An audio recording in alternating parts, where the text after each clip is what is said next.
একেবারেই কি আসন্ন? যে কোনো সময় যুদ্ধ বেঁধে যেতে পারে আবার? জাতিসংঘের মহাসচিব কিন্তু তেমনটাই শঙ্কা প্রকাশ করেছেন।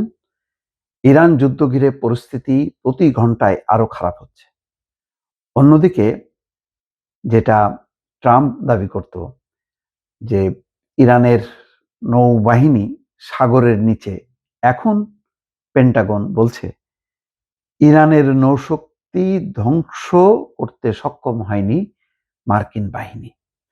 তার মানে তারা হরমুজ প্রণালীতে এতই দাপট যে সেখানে নৌ অবরোধে বিঘ্ন সৃষ্টি হয়েছে বা বাধা তৈরি হয়েছে, কিন্তু পুরোপুরি নিয়ন্ত্রণ হরমুজ প্রণালীর উপর সেটা কিন্তু হয়নি। এবং অবরোধ ভেঙে ইরানের জাহাজ বা একটা হিসাবও দেওয়া হয়েছে ৭২ ঘন্টায় ৫৩টা জাহাজ চলাচল করেছে। এখানে বলা হচ্ছে ইরানের নৌবাহিনীর সব যুদ্ধজাহাজ ধ্বংস করতে মার্কিন সামরিক বাহিনী সক্ষম হয়নি বলে স্বীকার করেছেন যুক্তরাষ্ট্রের প্রতিরক্ষা সদর দপ্তর। ইরানের নৌশক্তিকে পুরোপুরি পরাজিত করার দাবি করা হলেও এখনো হরমুজ প্রণালীতে তাদের কিছু ফাস্ট অ্যাটাক বোট বা দ্রুতগামী যুদ্ধযান সক্রিয় রয়েছে।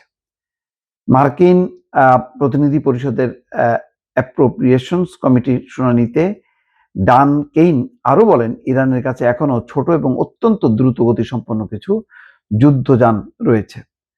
ডোনাল্ড ট্রাম্প বলেছেন যে তাদের যে নৌবাহিনী নিচে একেবারে, বিষয়টা তা না। কিন্তু সবচেয়ে বড় কথা হলো, তাহলে এবার যুদ্ধের প্রকৃতিটা কোথায় হবে?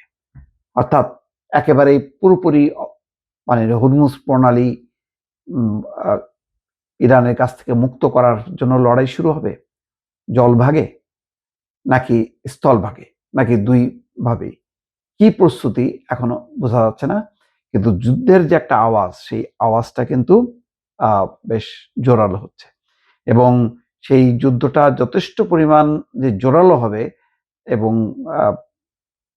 মানে সমুদ্রে বা নদীতে হরমুজ প্রণালী ঘিরে সেখানে ইরান শক্তিমত্তা দেখাবে, সেটা কিন্তু বুঝতে পেরেছে। কারণ ইরান ইতিমধ্যে পানির নিচে মাইন স্থাপন করেছে। আরো অন্যান্য যে প্রোটেকশনগুলো সব আছে বলেই আমেরিকা কিন্তু হরমুজ প্রণালীর ভেতরে ঢুকতে সাহস পাচ্ছে না। পশ্চিমা মিত্ররাও এই যুদ্ধে যুক্ত হচ্ছে না, একটাই কারণে যে তারা ইরানের শক্তিমত্তাটা জানে।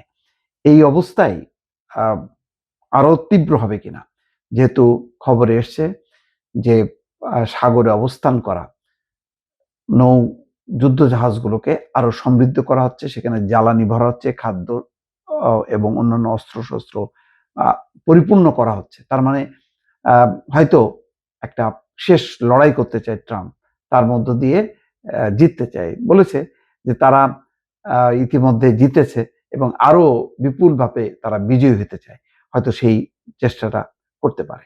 তো সবকিছু মিলায় এখন হয়তো যুদ্ধটা আজকে মানে রাত পোহালে রাতের মধ্যেই হতে পারে বা যে কোনো সময় বেঁধে যেতে পারে। যদি ইরান একটা নতুন প্রস্তাব দিয়েছে, এখন সেই প্রস্তাবে ট্রাম্পের মন গলবে কিনা সেটা এখন দেখার বিষয়। দর্শক।